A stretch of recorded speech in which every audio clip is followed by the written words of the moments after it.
It's time for the Spoony One! Wrestling Show! It's time for the Spoony One! Wrestling Show! Alright, well, it's Christmas time, and for the show, that means a few things. It means I've canceled my renewal for the WWE Network. Mainly because Raw sucks. WWE sucks. You know, my last review, it takes a special kind of suckage to make me question my love of wrestling. You pretty much saw a broken man back there with how bad. I was going on about how bad Sting, not how bad Sting was, but how badly he was utilized. You know, and I think a lot of people misinterpreted, well, maybe not, but, you know, I just thought he could have been so much better used if one must use him. You know what I mean? It's like you have this legend, you have this legendary aura. You've got people who love him. I'm not a huge fan of the guy, but the people in my Pathfinder group, for instance, are huge marks for the guy. Can't wait to see the guy wrestle at WrestleMania, if he's going to. Can't wait. And even though I was going on and on about how, you know, the match probably won't be very good, you know, he's getting on, blah, blah, blah, doing my usual stuff, they didn't care. You know, they're like, we just want to have that moment. Shut the fuck up. And I go, I understand that. I do.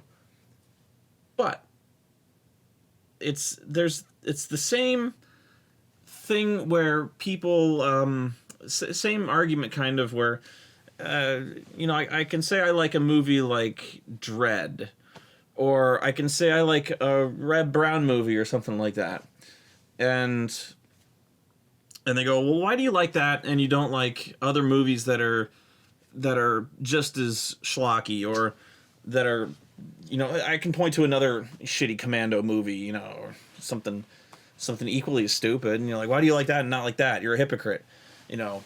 Or how can you point out flaws in a wrestling show? It's fucking wrestling. Who cares? You know, it's just because it's simple doesn't mean it can't be done well. Just because the premise on its head is silly, you've got a guy who dresses like the Crow with a baseball bat, doesn't mean you can't do it well. You know, you can still have this silly story and then tell it in an engaging way. I think you've got this legendary figure and you've got this aura around the guy, and they just did something boring with him, you know. Just because I'm not a believer in the guy, I just thought they had all this potential with the guy, and they wasted it. And worse, not only they wasted it, they ruined. Again, I'm not a believer in Dolph Ziggler, but in a way, they ruined what could have been his breakout moment. And are we talking about Dolph Ziggler right now? Not really. I mean, pardon me. In fact, the rumor I heard from the guy I have on the inside, Joey Numbers, is that pretty much the plans they have for Dolph Ziggler are they have no plans. I what I'm hearing, and this is all hearsay, admittedly, is that they just thought it would be a nail biter to have kind of a fan favorite but perennial loser Dolph Ziggler be the last guy in a 3-on-1 beatdown. So you thought, really, he's the biggest loser on the team, so you thought they would probably lose. And so, yeah. I don't know what else to tell you. I don't think they had many plans for him beyond that. But I'm here to talk about NXT Takeover, Our Evolution, one of the dumbest fucking pay-per-view titles I've ever heard. Which answers the question, do I hate wrestling? And the answer is no. Because this is one of the best pay-per-views probably the best pay-per-view I've seen this year. one of the best. I'll say that. I'd have to, if not the best one, whatever. But it's great pay-per-view. I don't. Why do people feel the need to compare? Definitely a fucking great pay-per-view. Who needs to compare? Not like I'm gonna do a top 10 list. There's probably 2 great pay-per-views, and this was one of them. So fantastic pay-per-view.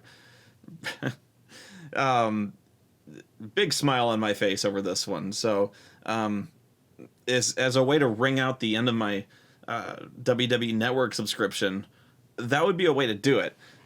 Really, the one thing I would mourn about canceling my subscription is NXT. And if I can think of a way to find NXT anywhere else, I'll do it. Because that's the biggest loss. Really, all I ever did with the network is look up old pay-per-views. It certainly wasn't for fucking Raw. It was for NXT and old pay-per-views. It's all anyone ever did. It certainly wasn't for the original content, what little they produced. Yeah. Really sad times. So I'll talk mainly about the paper. It really is. I hate calling it special event. It really goes against the grain. But one wonders though if the network continues to have wheels, or if they will actually go to a pay-per-view style format, or they'll phase it out completely. It's been ingrained in the culture for so long. This Sunday on pay-per-view, it will be this Sunday on the special event. I think I've heard people say that now. Very strange. Although the NXT, this Sunday, Our Evolution. Where was I? Anyway, I will talk about that, and then, in a way, I have to compare this to Raw, which I forced myself to watch, and I had to force myself and sit there and watch for 3 hours. 3 hours. This is too much goddamn wrestling. 3. It's been that way for so long that it's been 3 hours. And Stone Cold Steve Austin brought that up in the podcast. It's 3 fucking hours. Wow. I got shit to do. And I procrastinate enough as it is. I've been trying to keep this fucking schedule of mine. And it's been helping. But I've been finding enough ways to break it as it is. The main one being right now, Christmas. I've been trying to get things ready for Christmas. I'm in the middle of dealing with a fucking. We're basically looking for a new place to live, looking for a bigger place to shoot. Trying to improve our situation here. Part of the whole Patreon thing was trying to improve studio space, not just the house, but trying to improve shooting space for the Counter Monkey and stuff like that. So I'm trying to get shit done. But yeah, Christmas but yeah, 3 hours. Who has that much time out of the fucking week to do that? Plus, then you have SmackDown fucking main event. You think I'm going to watch all that shit? Fucking SmackDown was the first thing I jettisoned off the fucking 3 hours of Raw. I'm trying to do work while I'm watching Raw. And then I get flack for not paying close attention to every single second of Raw. Jesus Christ. But yeah. And then they start choking Raw with special guest stars. And the guest hosts they have include such things as Larry the Cable asshole, Grumpy Cat,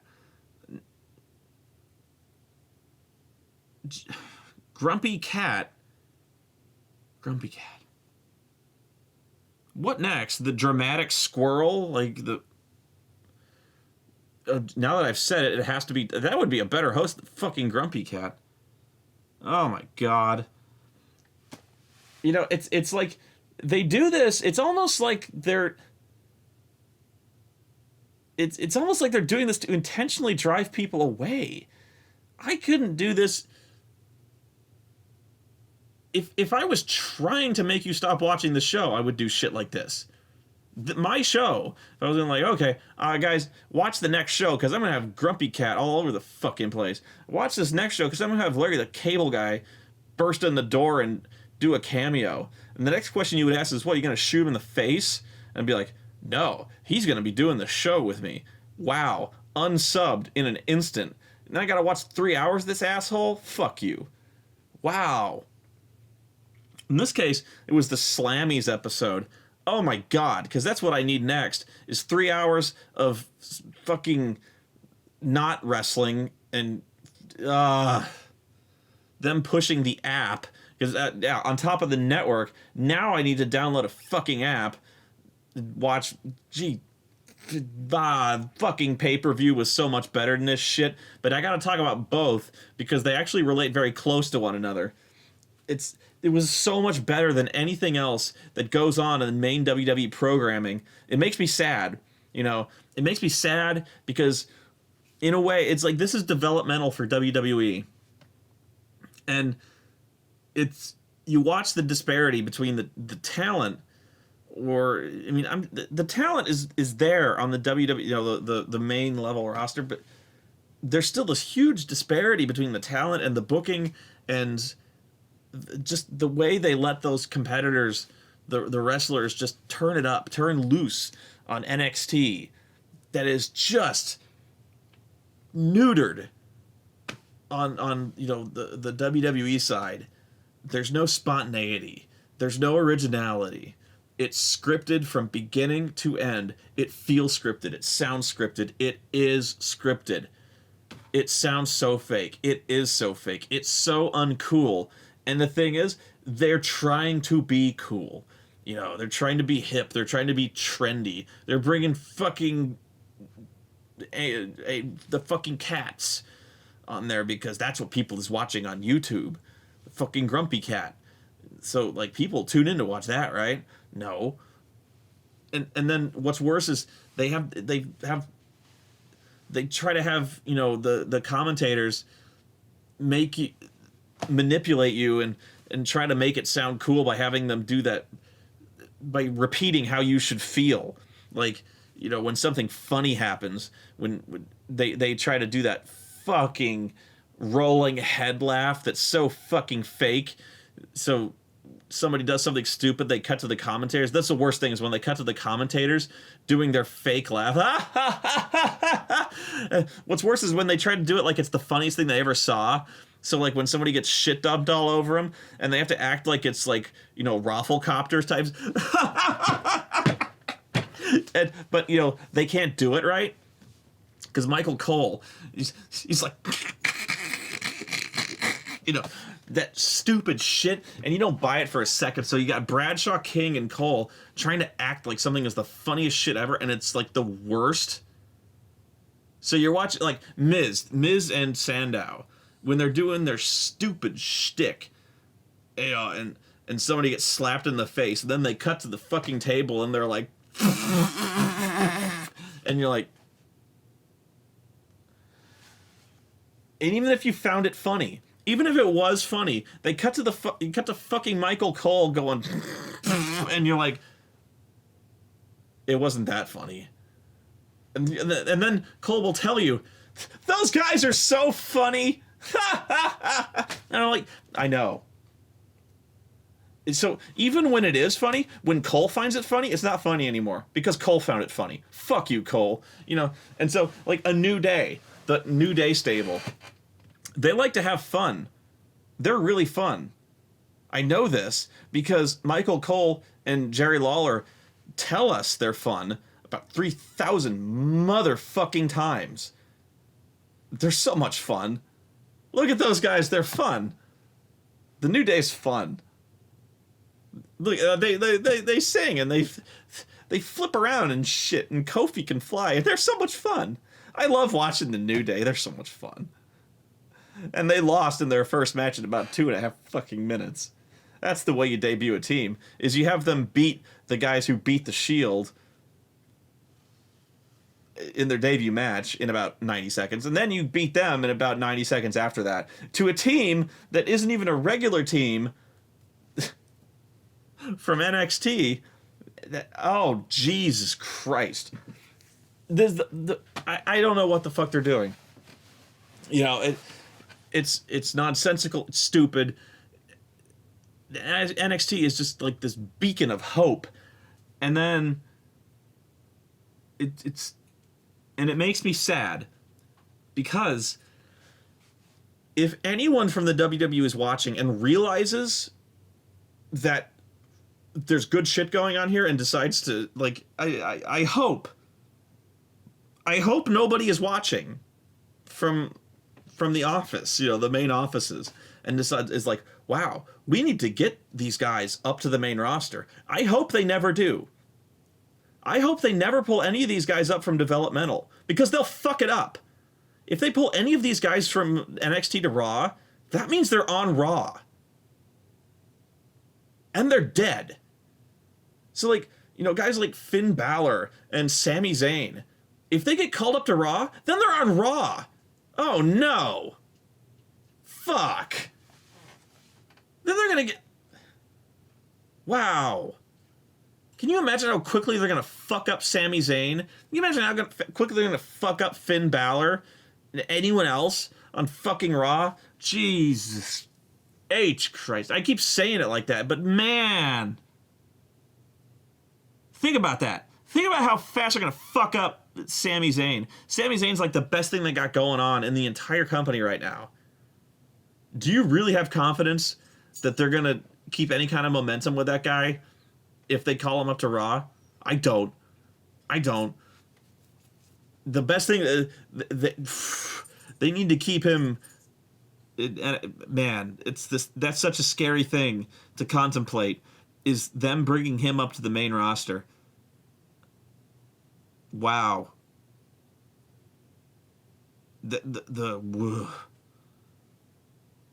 Because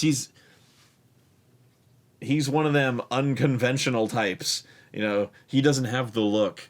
Now, I know you've got guys like, you know, like Daniel Bryan and stuff like that who didn't fit the conventional look, but man, I could see them fucking it up so fast, you know, because there's guys who are great.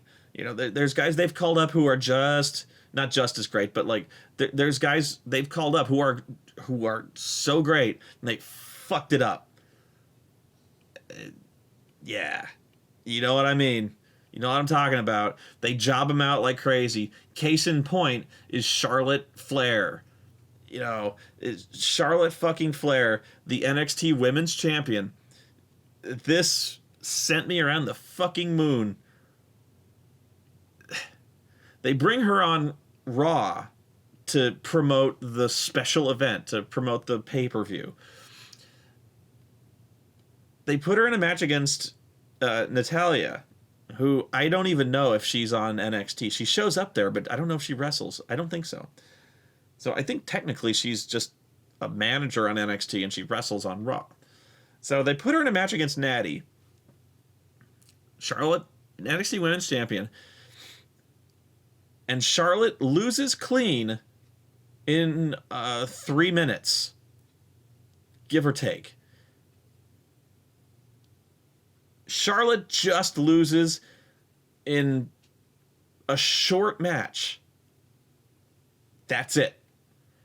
To promote the great superstars you are going to see on the NXT special event this Thursday, they bring in the women's champion and have her lose in 3 minutes to Natty. Great. That's great. And these two had one of the best matches of the year for the women's title on NXT. They did. They could have torn the roof off that place again on Raw to show what these two could have done. It blows my mind. They had an awesome match on NXT, but then they go to Raw, and I don't know what the fuck they were doing there. But it was like she won with like a small package or something. Like I think she was going for the figure 4, and it just got reversed into a small package, and then she won 3 minutes in, and the women's champion gets just jobbed out like she's nothing. And they're like, yeah, well, tune into NXT Takeover and see more shit like that. See more shit like that loser Charlotte Flair, who ain't nothing. Have fun. What the fuck? What the fuck is that? Why would you do that? Wow. What is fucking monkey booking this shit? This is what I'm talking about. This is what I'm talking about. Who the fuck is booking Raw? Now I repeat my question to you. Do you have any fucking confidence in them calling up guys like Sami Zayn or calling up, Finn Balor, Hideo Itami? Yeah, not anymore. Not any fucking more. Now, I would love to see them call up Sami Zayn as the NXT champion and put him in a match with fucking Randy Orton or something like that. Yeah, I wonder who's going to win that one. Think about that for a second. Just do it. Yeah. Put him in a match against fucking Rusev. See who wins that one. Yeah, we'll see. Now, I mean, maybe at some point he'll get called up eventually, and maybe there's greatness in his future. But man, that's going to be a scary few months trying to see what'll become of him. Because wow, yeah, Charlotte Flair. I fucking raged. You're lucky. Wow. That was another example where if the camera was set up, it would have been about like 20 minutes of just like it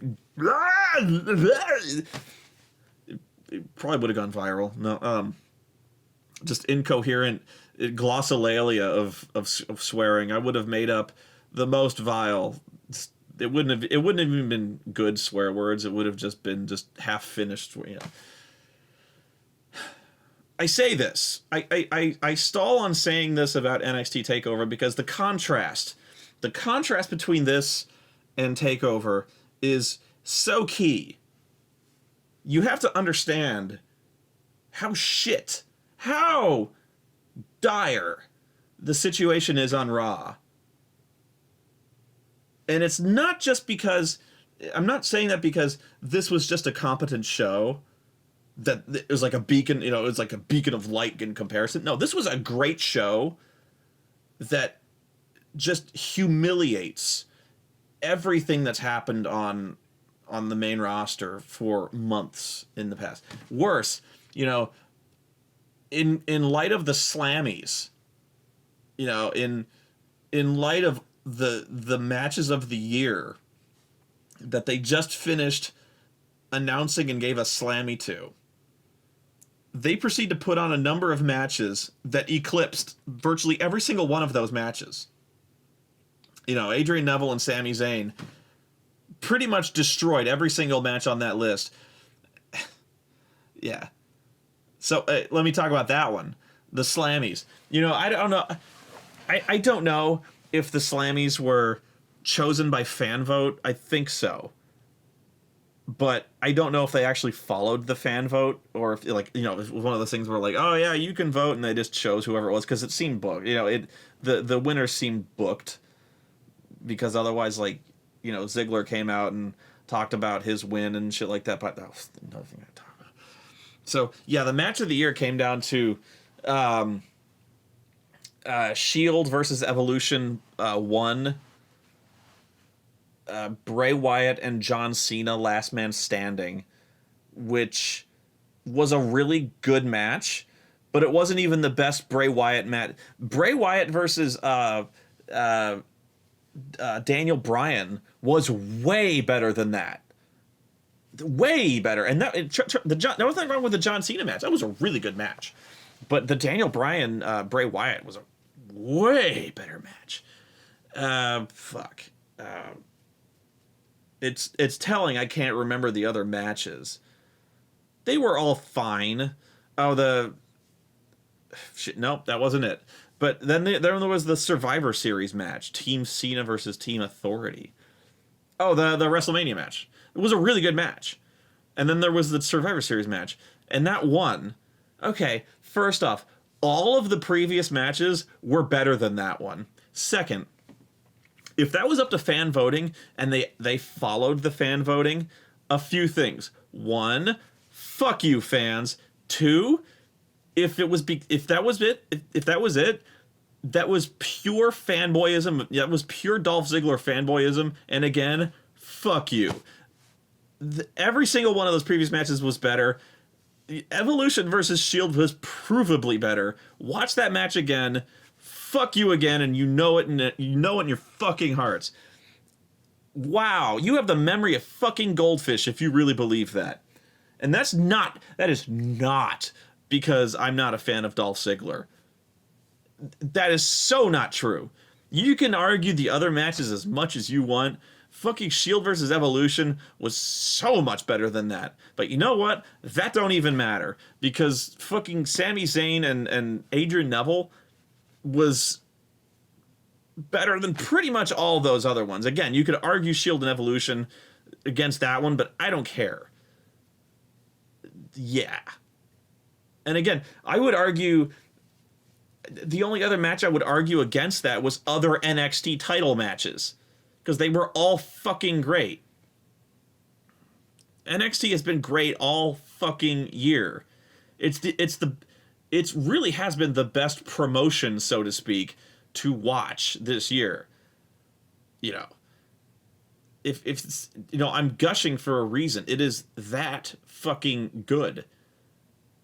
It's unbelievably good. Yeah. Blows my mind. Dolph Ziggler comes out to claim the trophy, the Slammy, and hilarious fucking thing. He's like, oh yeah, everything, all was lost. I was 3-on-1. You know, I didn't think I could do it. You know, saw these three monsters across the ring from me, and all I could think of is I got to entertain you guys. All I wanted to do is I got to stay in here and entertain you fans. I'm like, everyone's job's on the line, and I got to entertain you guys. I'm like, I face palmed like this. I rubbed my eyes so hard they hurt. Okay, you had Kane, Luke Harper, and Seth Rollins, who kicked a man's head through cinder blocks. I know I keep repeating this, but they attempted to murder a guy. They kicked a man's head through cinder blocks. And Luke Harper is probably a serial killer who collects people's eyeballs. And they're standing across the ring from you. Everyone's jobs are on the line. And all you wanted to do was entertain the fans?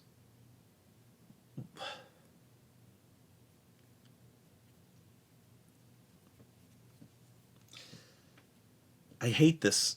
I hate Dolph Ziggler. I hate.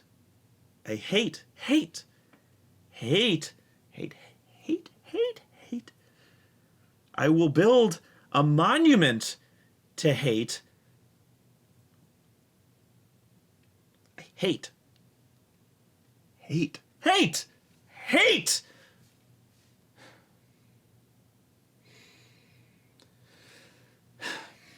The Survivor Series match was not the best match of the year.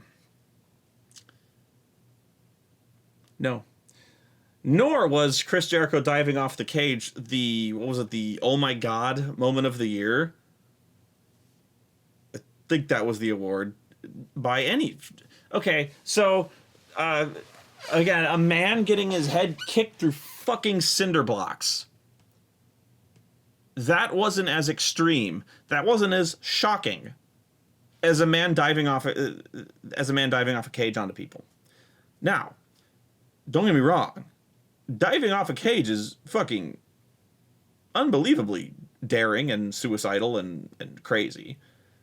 But then there's a man getting American history X'd through cinder blocks. If this were real, probably would be dead. We nearly saw a murder on international TV. But no, that wasn't not oh my god, that wasn't the big moment. Like, and that was a reason where I was kind of convinced this was staged. the stage wrestling. But no, that's where I was kind of convinced this wasn't up to like fan vote. Maybe, I don't know. But like Fandango comes out, and the new and improved Fandango, who is exactly like the old Fandango, except he dresses way worse, and they took away his old theme. So nobody can actually do the stupid dance that nobody ever does anymore. So I don't even know why they keep him around. And they're referencing the fact that he beat Chris Jericho at WrestleMania. Yeah, that helped him out a lot.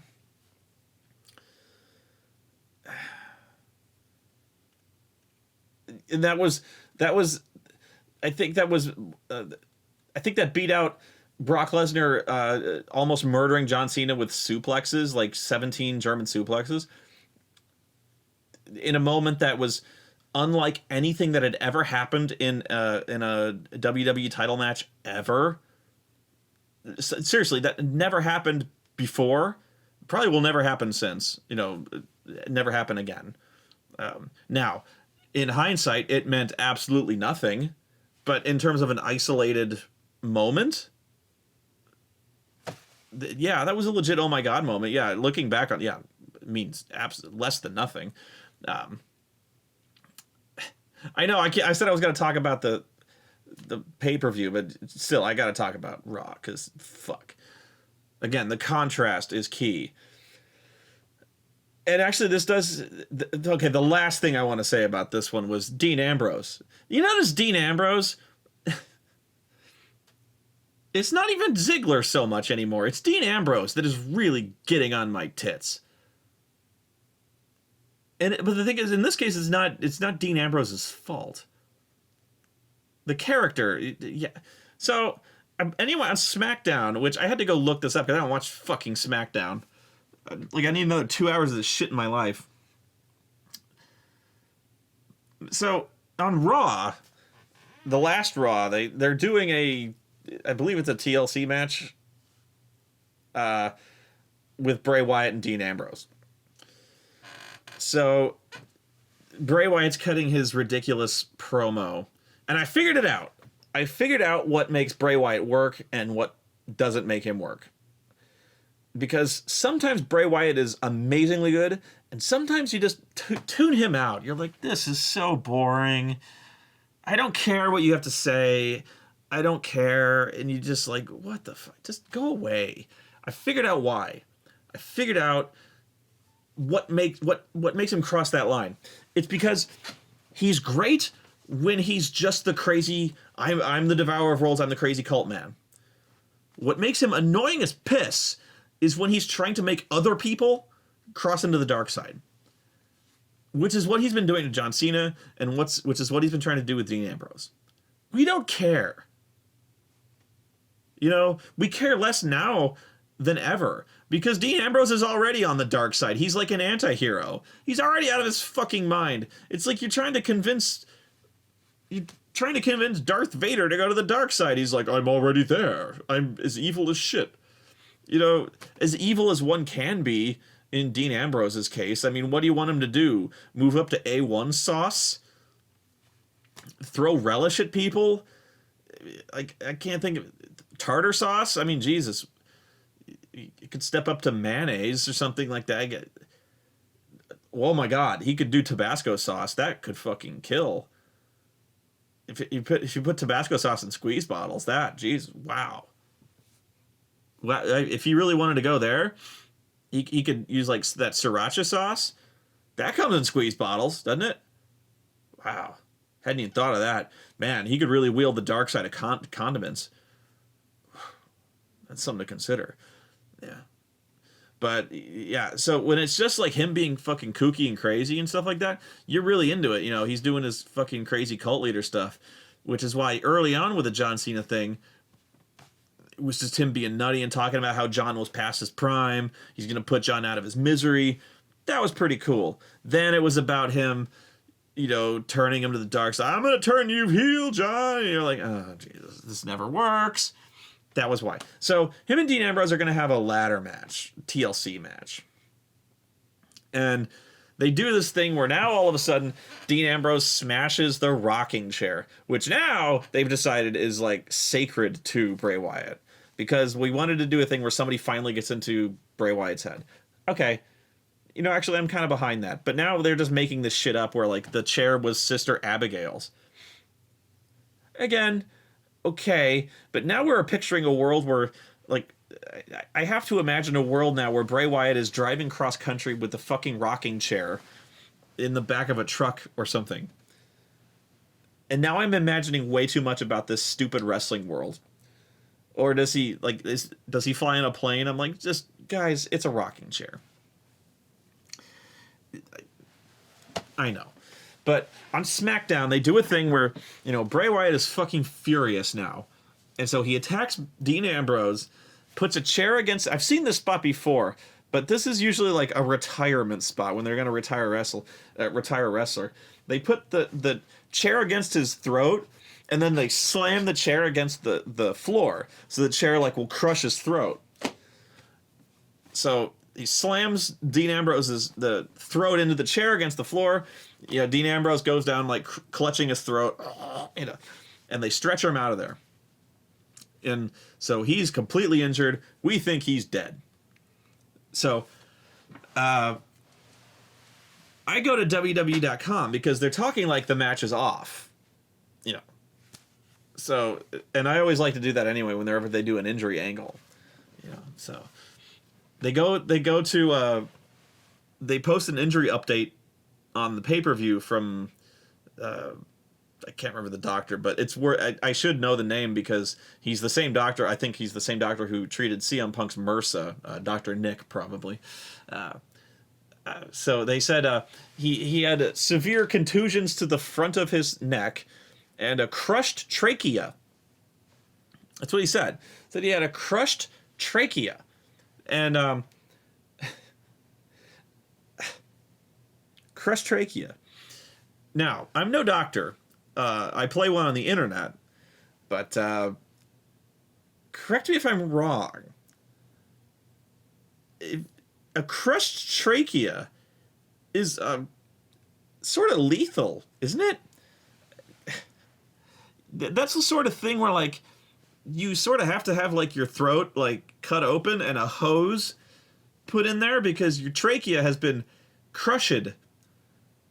There is a crushedness to it, and that air no longer is permitted inside. And that you can't just, like, it's not like a crazy straw where you just go crick and it is uncrushed. Your trachea is crushed. You're done. You're going to die. You're dead. I mean, it's not a question of whether you're going to wrestle again. It's a question of whether or not you're going to breathe again. So when a man takes a folding chair and puts it against your throat and rams it into the floor at Mach 4, you're going to die. You're going to die quickly. And you're going to die in agony. So when they go, crushed trachea, I'm like, wow, it's a miracle he's going to live. I'm amazed the paramedics were able to save his life. Because it is pretty much a miracle. He's going to make it to the pay-per-view, isn't he? And sure enough, on Raw, he comes back to beat Bray Wyatt's ass. And I'm so happy. I'm like, this is... He came back from a crushed trachea. This, trust me, okay. A crushed trachea has longer than a 7-day recovery time. Okay? Again, not a doctor, but I'm just going to go right out there and state that as a fact. Again, no, and this is we are talking about the same doctor who treated CM Punk's MRSA, probably. So take that for what it's worth. So we're probably right on track there. But the crushed trachea, so he you know, he might have a sore throat. You know, he might be wrestling with a sore throat. He's at a severe disadvantage at this point. He might want to take a lozenge. How much you want to bet, though, at the pay-per-view, he's going to be, like, working the throat. Like, you know, Bray Wyatt's going to be doing, like, neck breakers and, like, chin locks. He might do chin locks.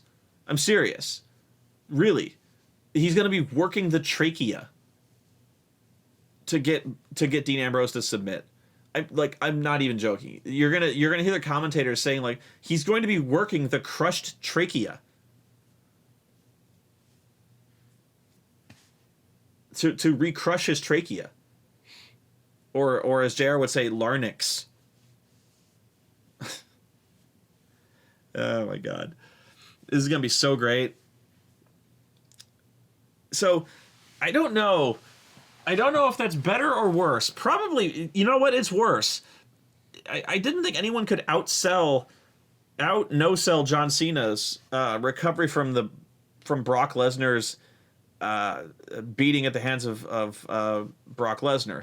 Now, I don't know. See, the thing is, John Cena took less of a beating because he didn't get his trachea crushed, you know, which is lethal, probably.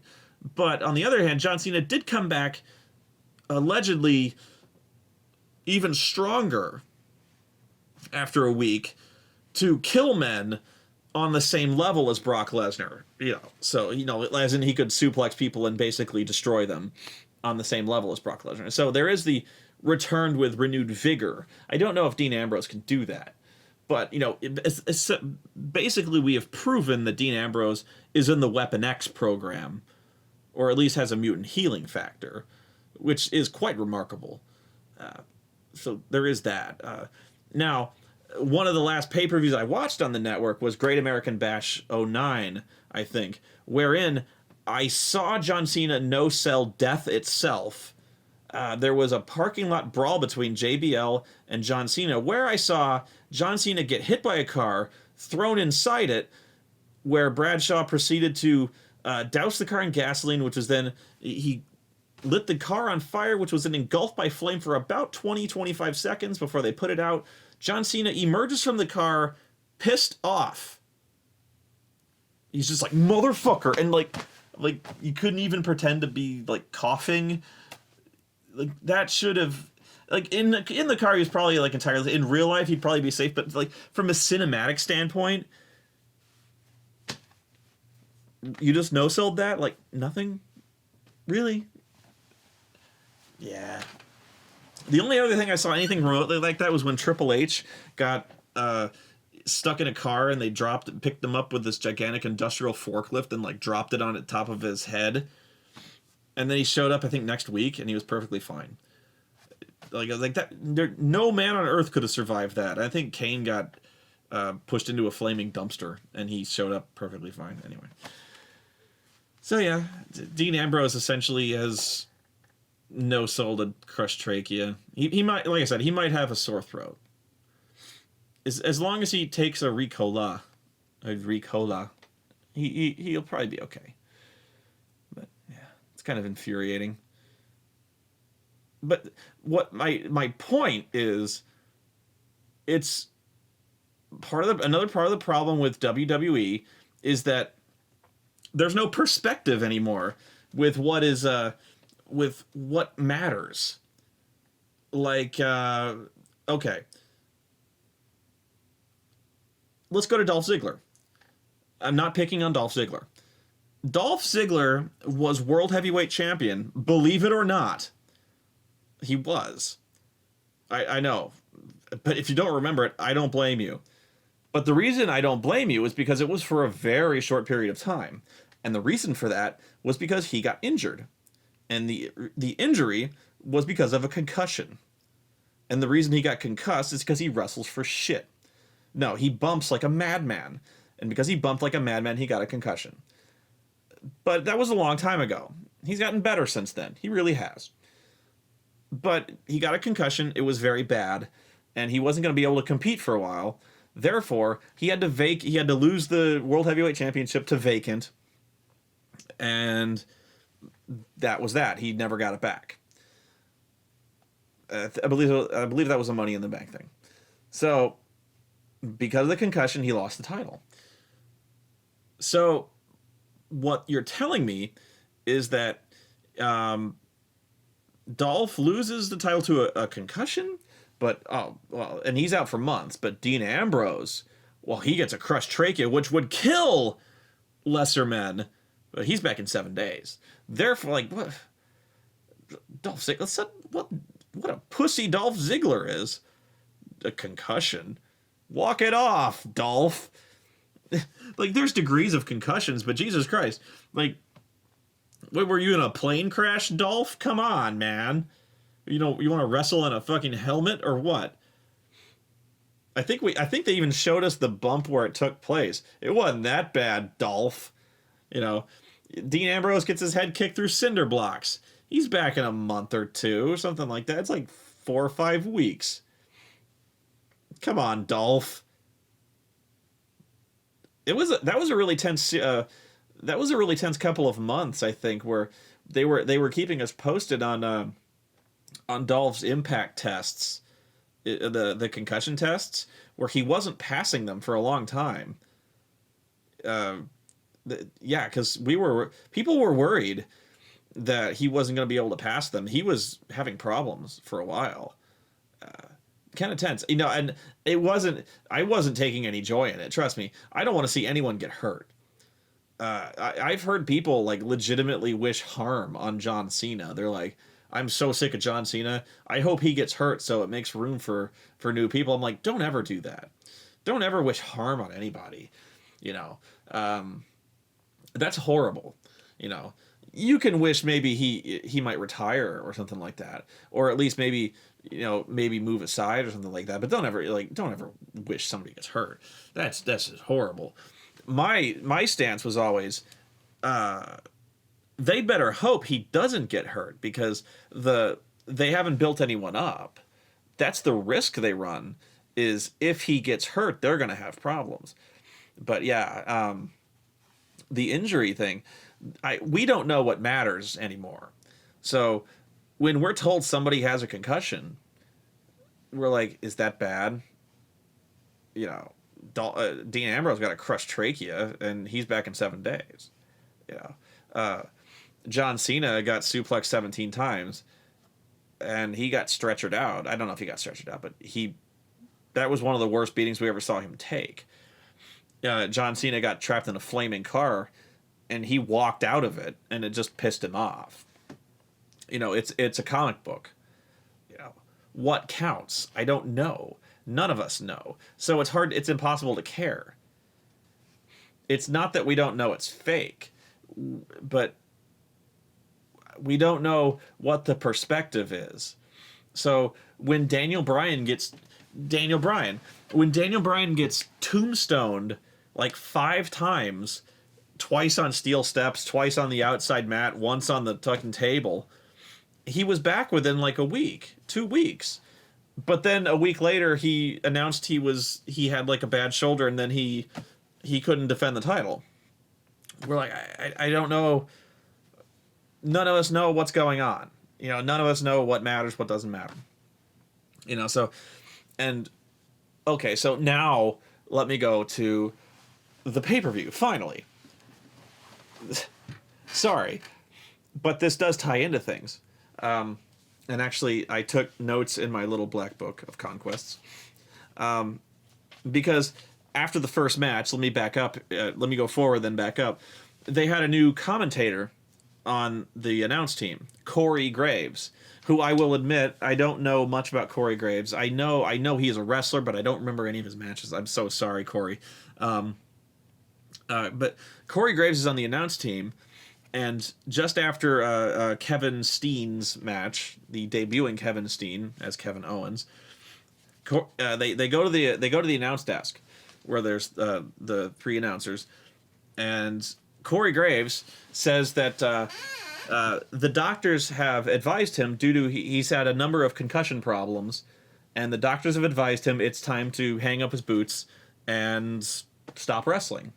And so the WWE has allowed him to try his hand at play-by-play at the commentator's booth. And so between these matches at NXT Takeover, he essentially announced his retirement due to concussions, which was extraordinarily sad. You know, that was really tragic to hear. That the man, because of at such a young age, really, you know, I probably basically my age or younger, because of just numerous concussions because of what he does, was forced to retire. But just concussions? Try a crushed trachea, you pussy. You know. But concussions are fucking serious. Really fucking serious. Now, it sounds like I'm lecturing, and I kind of am, but you can't throw this shit around like it doesn't matter, because it does. This shit used to matter. You know, you didn't used to do this stuff. You didn't used to kick someone's head through cinder blocks unless you were planning on putting that guy out for a long time. You didn't used to slam some guy's trachea into a chair unless you were planning to put that guy out for a long, long time. You didn't use it as some transitional thing to bring the guy back just to make the guy mad. It's turned into a fucking cartoon. Because now you've got this guy who's announced a life-changing event. His job is over. His career is over. And he's joining a commentary team. And it's fine. But he's basically... his old life is over because of concussions. So this is real life, and then there's the wrestling life. And so, you know, that bothers me. That really bothers me a lot. Not just because it's bullshit in the internal world of, you know, wrestling, but it's just straight up bullshit. You know, it's hard to it's on every level. It's just incompetence, and I just wonder who the fuck is writing this. This is the difference. Finally, pay-per-view.